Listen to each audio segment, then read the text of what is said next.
से कोई पूछा था? हम बता दे। लोग बतावे ला कि 12 महीना में 2-3 को महीना बड़ा खास बना दी गई। कौन कौन? सावन के महीना मेहरारू खाती, फागुन के महीना मर्दन खाती, कार्तिक का महीना कुकुरन खाते हैं। इनकरे बात पे आप लोगों ध्यान मत दिया। अब वो सारे को महीना ना देखत हुआ, कितना कुल रोड पर शहीद हो जात हुआ, वो कुल कसम खा ले वन जिए के साथ में मरे के साथ में। हम दोनों लैला वो लैला मजनू के पाठ करत हुआ 3-3 किलोमीटर खींचत है। और इस सावन के महीना में कोनो दुल्ही अपने दुल्हा से बतावत बे कहले बेटा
हेलो भैया साउंड वाले देखिए इसमें सिटी है।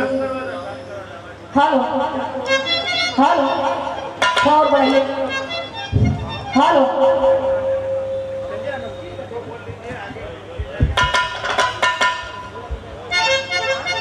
हेलो हेलो हेलो मास्टर गीत बजावत हुआ कौन हो जाए अपने नजर से बतावत है कहत है का ये ऊपर वाला साउंड सही नहीं है, इसको सेट कीजिए। हेलो भाई सही है।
के बाद घरे गईलन मेहरारू देखलस कपारे हाथ धरलस कलस की राम जी हो राम जी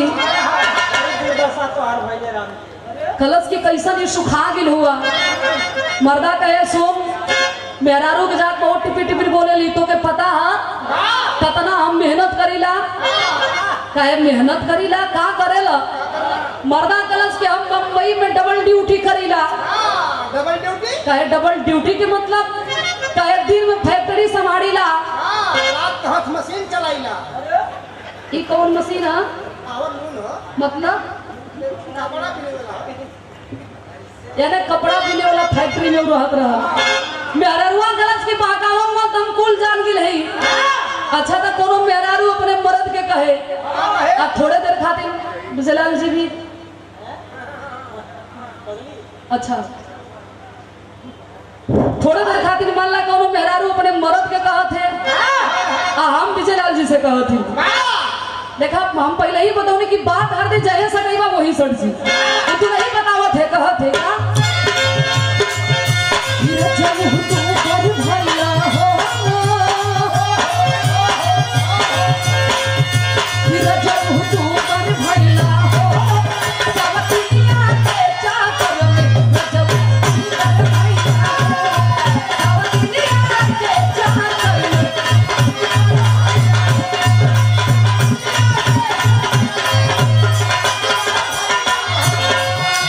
काजू जिलेबी मिठाई खियावनी और खियावनी छेना हो अरे और खियावनी छेना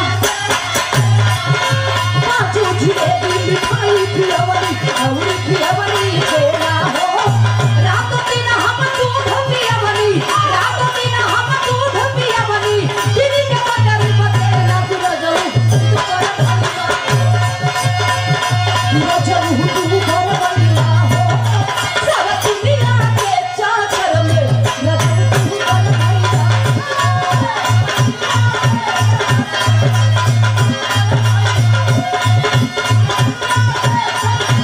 जिया जिया बाबू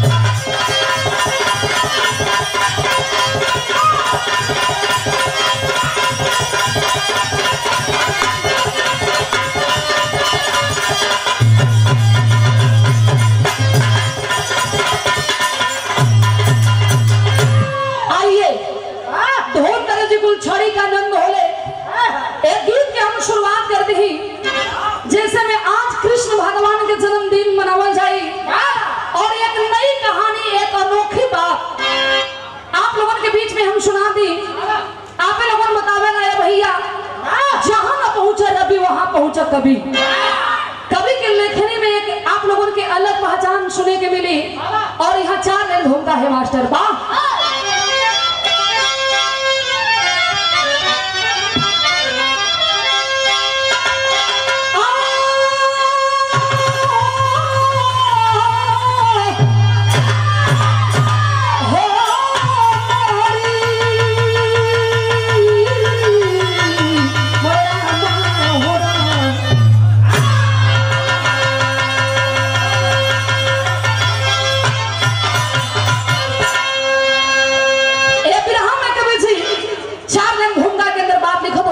मास्टर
से अपने जवानी के आलम में गीत के बड़ा मचल के गौरव कैसे गौरव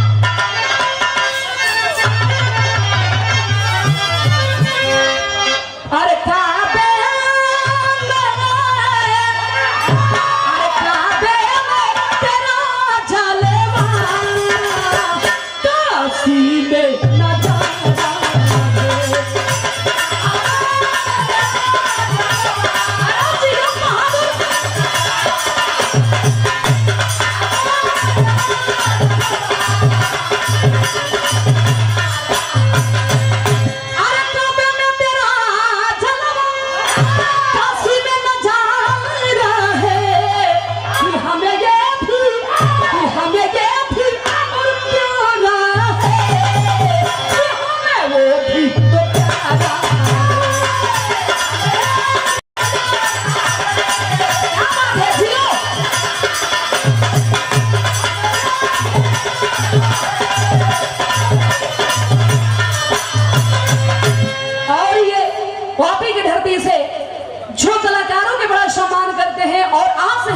स्वर्गीय रामदेव गुरु से लेके स्वर्गीय बुल्लू गुरु तक अपने विरह सुनते आए हैं और ये हमारे लिए इनाम नहीं आपका आशीर्वाद है पूजनीय माननीय हमारे गार्जियन समान जवाहर जायसवाल जी की ओर से 501 रुपया पुरस्कार चरणों में वंश भैया लोगों को प्रणाम बा लेकिन विरह में कभी जी भाव लिखल ये लाइन में और ये लेखनी पे आप लोगों गौर करिए बाबूजी लिखे के पढ़ कैसे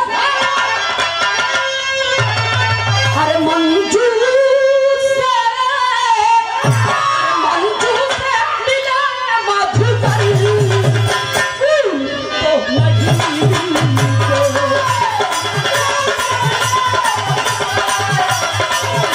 क्या बात है दियो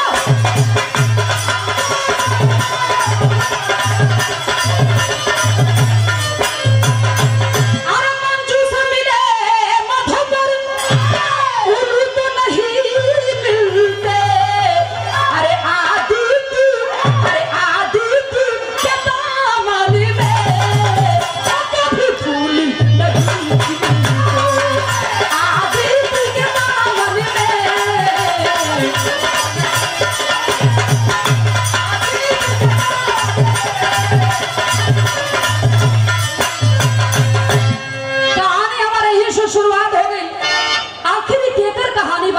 निकल गई भावे मास्टर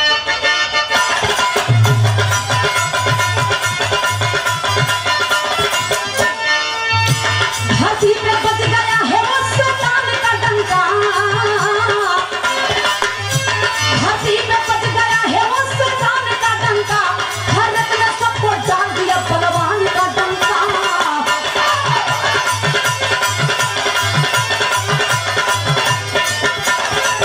सबके सीने में दहशत का भूत जाने लगाया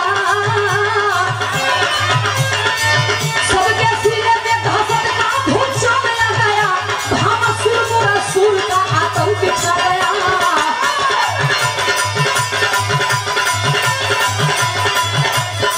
हर राज्य में राजाओं का ऐलान किया है हर राज्य में राजाओं का ऐलान किया है सब देखो अपनी पिटिया यही अरमान किया है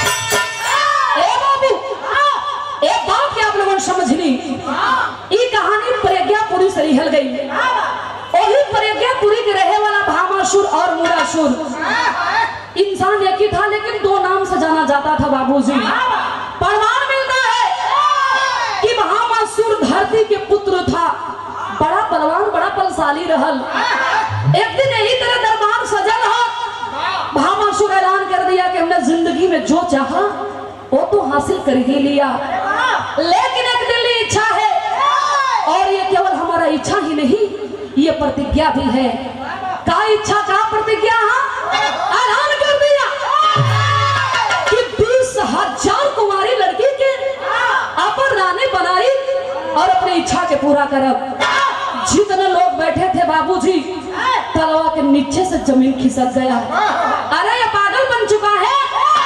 20,000 कुमारी लड़की के मतलब कि हमारे घर के बिटिया बहन तोरे घर के बिटिया बहन के इकट्ठा कइल जी तब जाके 20,000 कुंवारी लड़की हुई हन ए बतिया के जतना राजा महाराजा बैठल हुन आए हाय बाबू जे जही से खड़ा भइल ओही से अपने अपने घर की ओर तैयारी बना के चल देलस लेकिन एक बात के दिल में दुख तीर के तरह वो बात चुभा था कौन बात चुभा था ब्राह्मण इंग्लैंड की बा मास्टर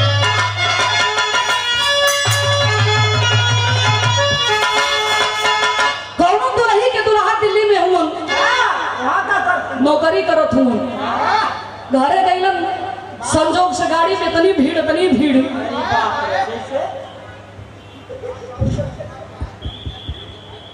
कि चालुए टिकट मिलल चल देलन घरे जब अइलन मेहराब देखलस कहे राम जी तोहार पाँव तो हथिया पाँव हो गेल बा वही गरम पानी उनी लेके वही को पैर के सेकत बिया आगर में चरपाई बिछौलस कलस की सुनी यही नहा ली यही दो कवर खा ली यही आदर में चरपाई बिछौले ही 2-4 घंटा सूत ली बाद में जब होई तन हाल चाल बेचारू 12 घंटा के थकल है हुन पूर्व हवा झोकलस नींद लगल सूत गिलन मेहरारू बैठ के जो हत गई 1 घंटा बीतल 2 घंटा बीतल 3 घंटा बीतल 4 घंटा बीतल 5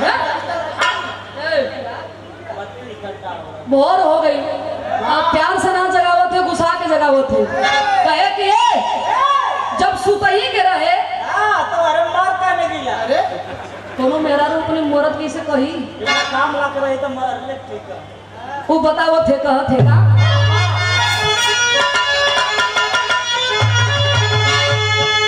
कि मोरा बात के ठोर दे के बेहस मरने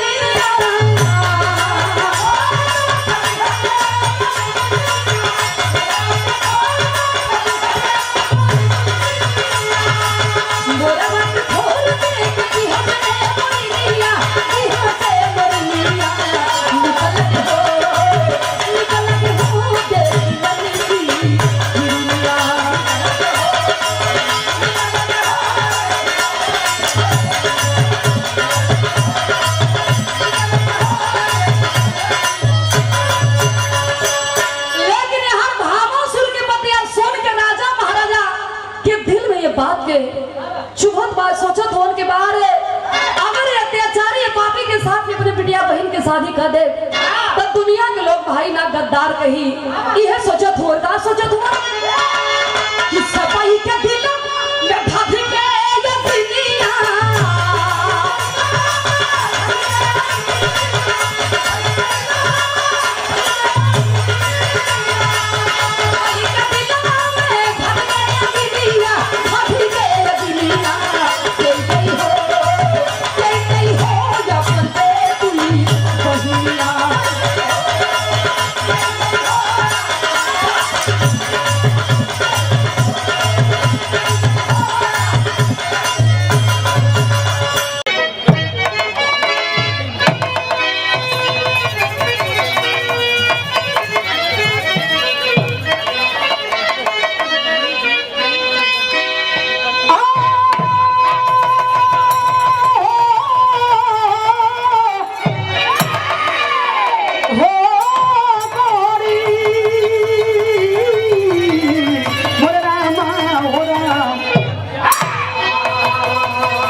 द्वारा 20,000 लड़कियों का बनाऊंगा रानी। फिर हम एक लाइन कवाली का टुकड़ा बा, कौन कवाली है मास्टर?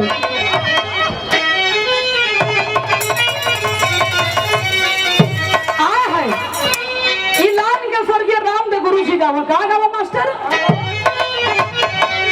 अरे कहाँ पे मैं, अरे कहाँ पे मैं तेरा जानेवा, काशी में नजारा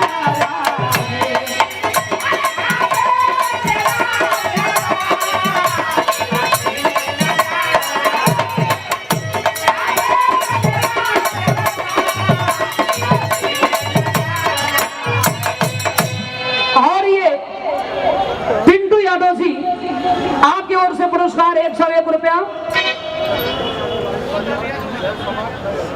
राजिंदर यादव लाइन बाजार, जय समाज, जय समाजवाद, जय अखिलेश, ये आपकी ओर से 251 रुपया पुरस्कार। चरणों में नमन, सब भैया लोगों के प्रणाम बा। लेकिन बिरहा में कभी जवाब लिखलन का नाम बा कैसे?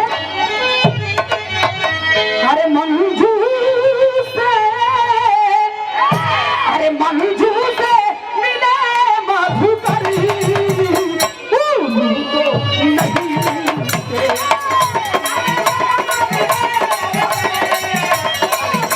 अरे बिना भैया,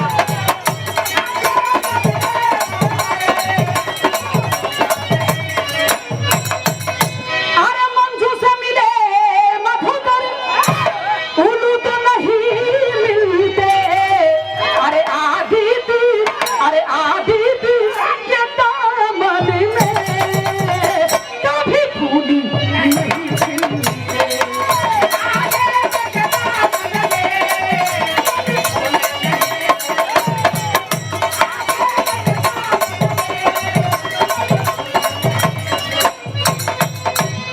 और हमारे सुरेश भैया की ओर से ये पुरस्कार हर भैया के प्रणाम, सब भैया लोगों के प्रणाम बा। गुड्डू सिंह बिहार नेवादा जिला से ये 200 रुपया पुरस्कार भैया के प्रणाम बा। पलटन गुप्ता बनारस के धरती से ये पुरस्कार 101 रुपया भैया के प्रणाम बा। कहानी हमारे यहीं से शुरुआत हो गई, कड़ी के अंदर भाव है कैसे?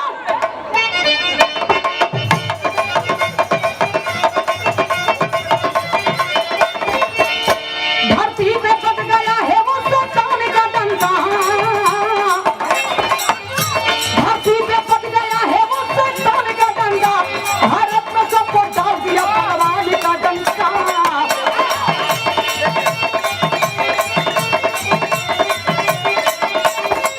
सबके सीने में दहशत का भूत लिया गया, सबके सीने में दहशत का भूत लिया गया, भामासुर मुरासुर का आतंक छा गया।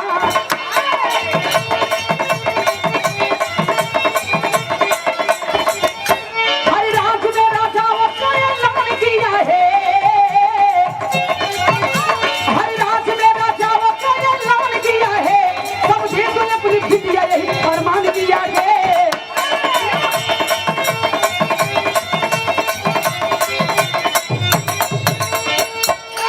ए भैया बात के आप लोगन समझनी, ई कहानी प्रज्ञापुरी से लिखल गई। वही प्रज्ञापुरी के रहे वाला असुर, जौने असुर के नाम बतावल गई भामासुर और मुरासुर। भामासुर पुत्र किसका था? किसका? धरती का पुत्र था बाबूजी, बड़ा बलवान, बड़ा बलशाली रहल। जैसे आप लोगन बैठन हुआ यही तरह लोगन के दरबार सजल हा, और भामासुर अपने राज सिंहासन पर बैठा हुआ था। आनान कर दिया, हमने जिंदगी में जो चाहा वो हासिल कर लिया, लेकिन एक दिल की इच्छा है, और ये केवल इच्छा ही नहीं, मेरा प्रतिज्ञा है और कसम है। 20,000 कुमारी लड़की के, 20,000 कुमारी लड़की के अपन रानी बना के और अपनी इच्छा की पूरा करो। जितने लोग बैठे थे बाबूजी, तलवे के नीचे से जमीन खिसक गया। ये पागल बन चुका है। 20,000 कुमारी लड़की के मतलब कि हमारे घर के बिटिया बहन, तोरे घर के बिटिया बहन के इकट्ठा कही थी, तब जाके 20,000 कुमारी लड़की हुई हम। आए है की ओर तैयारी बना के चलल हा, लेकिन भाई का बिरहा में अगलन गीत बा मास्टर बा। निखिल यादव जी आपकी ओर से ये 500 रुपया पुरस्कार। गोपाल मिश्रा जी आपकी ओर से पुरस्कार बा।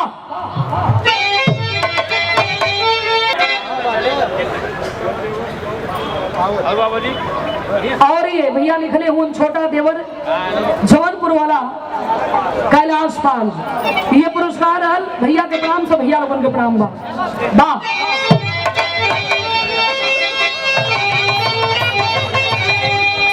कौनो दुल्ही के दुल्हा साल भर के बाद घरे आइल हुन, दुल्ही देखलस बड़ा खुश बिया, थरिया में पानी लेके गोड़ धोवत बिया, खूब प्यार से पिया के सुतोले बिया। भोर हो गई, जरावन साहब पिया जागे के नाम देखल ले, तब दुल्हिया कहलस का कहलस,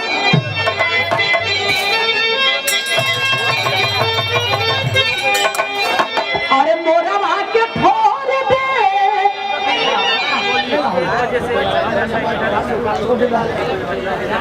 छोटे लाल यादव तबेला वाला, ये आपके ओर से 500 रुपया पुरस्कार।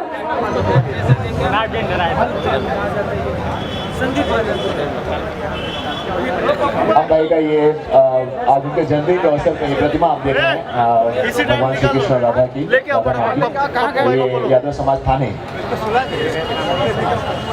यादव समाज ट्रस्ट थाने के ये सभी दो यंगस्टर्स आप देख रहे हैं। और थैंक यू सो मच आप सभी का। राम भाई ऐसा काम भी कर रहे हैं कि इस तरीके का उनका सत्कार हो। चलिए प्लीज। राजेश केसरी प्रसाद जौनपुर के धरती से ये 500 रुपया पुरस्कार दिलन भैया के प्रणाम बा। दीपक चंद जगही के धरती से पुरस्कार हल 200 रुपया। और अब जैसा आप देख रहे हैं कि विधायक प्रजापति विजयलाल जी यादव का ये सम्मान है। मैडम विराह चालू रखिए, ये होता रहेगा, विराह चालू रखिए। ये पुरस्कार है भैया के प्रणाम बाबा।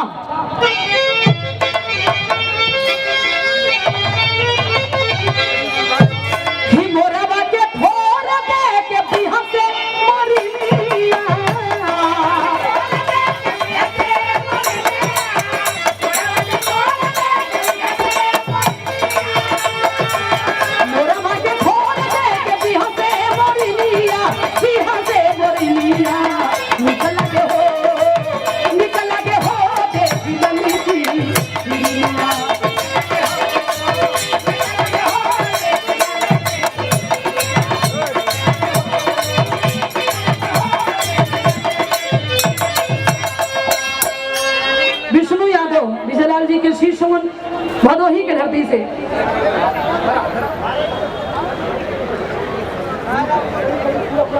अर्पित ब्रजेश यादव 500 रुपया पुरस्कार। जितने लोग पीछे हैं बहुत बहुत धन्यवाद।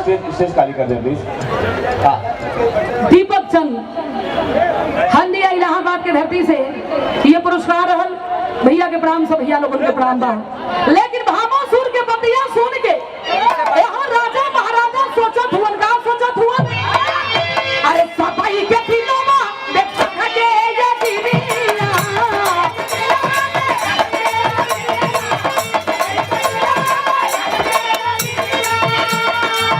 सपाई के दिनों में भाभी के ये दीदिया भाभी के ये दीदिया कई दे हो या पंडेती भैया।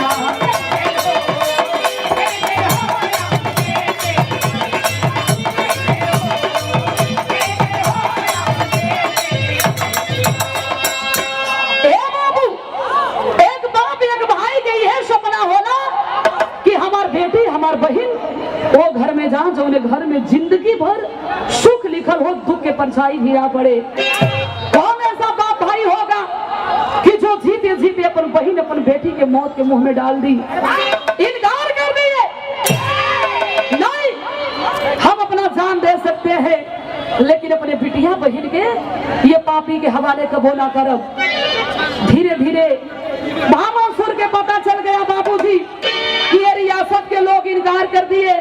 गुस्सों में लाल हो गया, उठा लिया धनुष्मान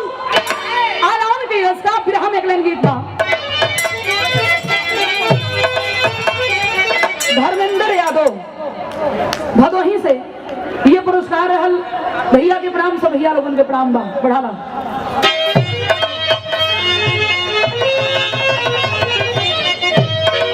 कौनो लड़का माता रानी से विनती करे, इहे कहे, का कहे? अरे थोड़ी देर बाद हवा के छोड़ दो, हम ओही पर सवार हो जाई।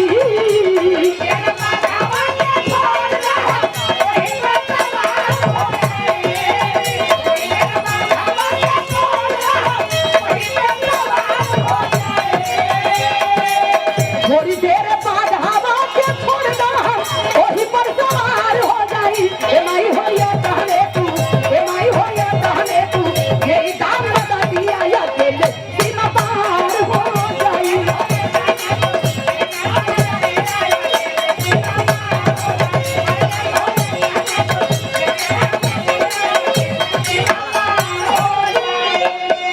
लेकिन ए बाबू, हर लड़ाई के मैदान में भामासुर कैलस, का कैलस? अरे मालिक के ना लोहावा हमारी तेरी डंडकार हो गई।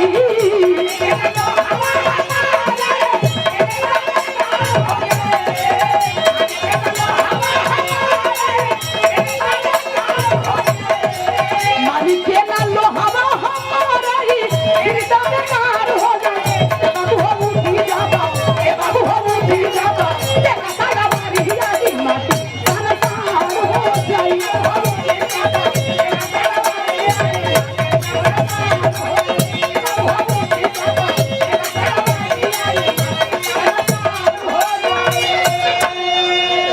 गौर करेंगे बाबूजी, लड़ाई के मैदान में दोनों तरफ से युद्ध होने लगी।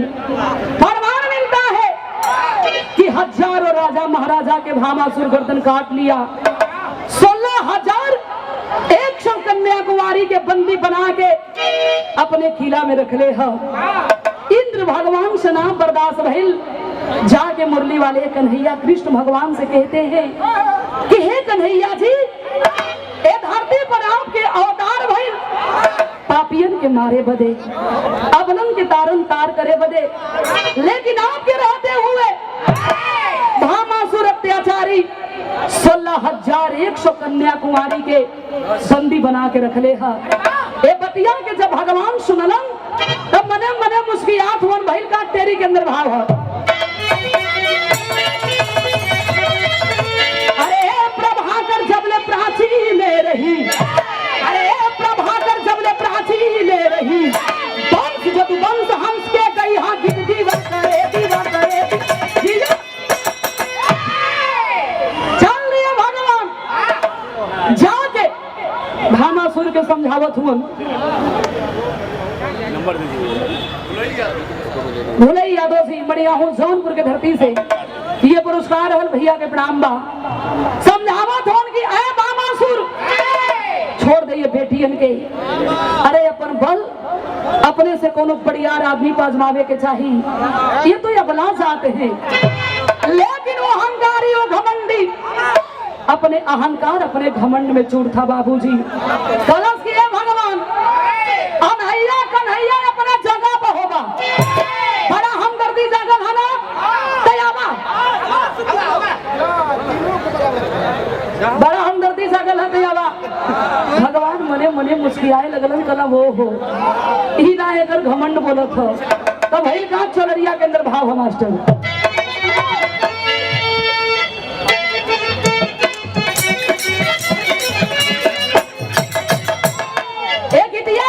गुरु लोग गावा का गावा मास्टर, तारू उमर कमरला जतनिया, तारू उमर कमरला जतनिया, गोरिया खींचे दी घुड़ के पड़िया, गोरी के घुड़े झुलनिया।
से भैया क्या इच्छा है यही से फाड़ के चलता है।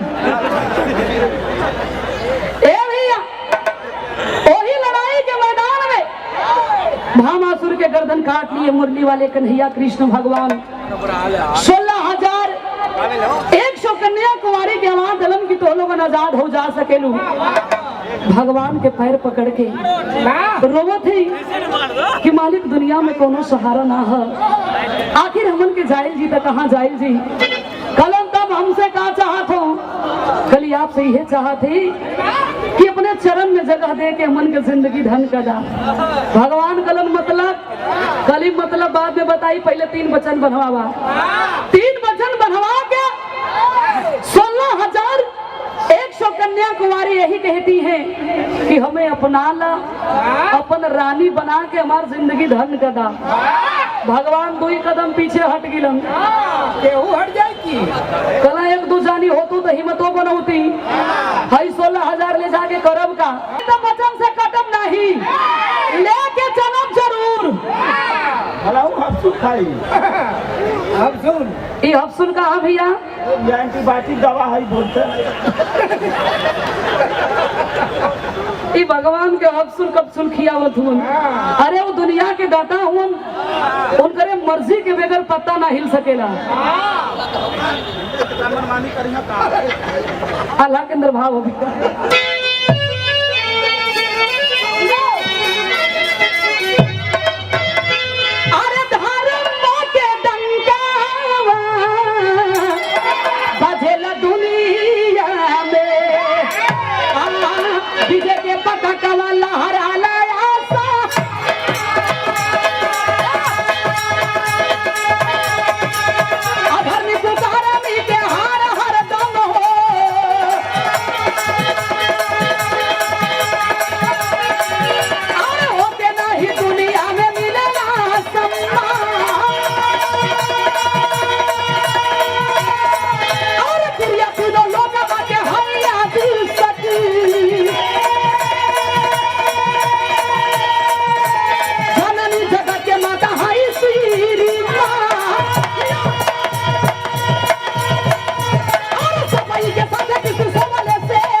विनोद राजभर सिंह सॉरी गाजीपुर के धरती से जो अपने देख रेख में 26 तारीख के कार्यक्रम भी करौले हुए नए गांव में, वो कार्यक्रम में आप लोगों जरूर ही हम भैया के चरणों में नमन बा।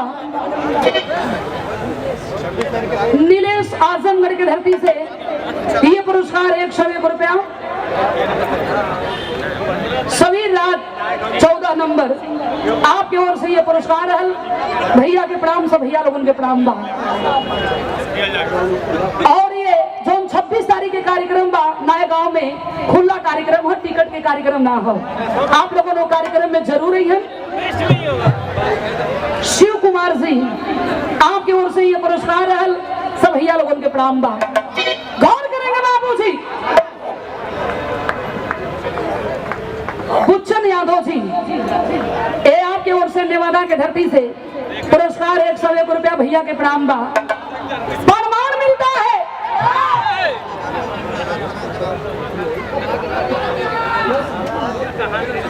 गौर करेंगे बाबू जी। 16,100 कन्या कुमारी के भगवान अपनवलन और गर्भ रहल तो 16,100 कन्या कुमारी से बेटवा कतना पैदा भइलन। 1,61,080 पुत्र पैदा भइलन और 16,108 कन्या कुमारी पैदा भइली। ये कोई काल्पनिक बात नहीं है बाबू, ये कहानी श्रीमद् भागवत महापुराण से ली गई, तो फिर यहाँ के निचोड़ में लिखे के पड़ल।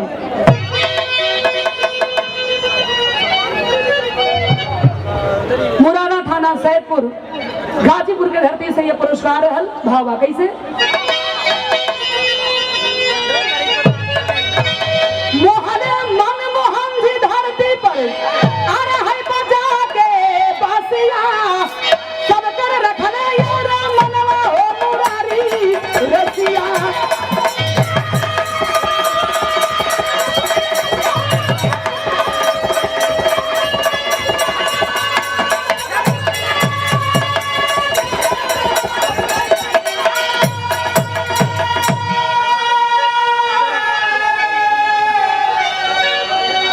हीरालाल यादव सुंदरबन भदोही की धरती से ये हीरालाल जी की ओर से 200 रुपया पुरस्कार भैया के प्रणाम बा। तो गीत के आखिरी वन में कहा नाम बा गुरपतो गुरछय बर चंदा बन के गगने के चंदा काशी बुल्लू सुखनंदन के सतगुरु कटन फंदा अरे प्रभाकर जब ने प्राची में रही जिंदल राजभर आपके ओर से ये 200 रुपया पुरस्कार अरे प्रभाकर जब ने प्राची में रही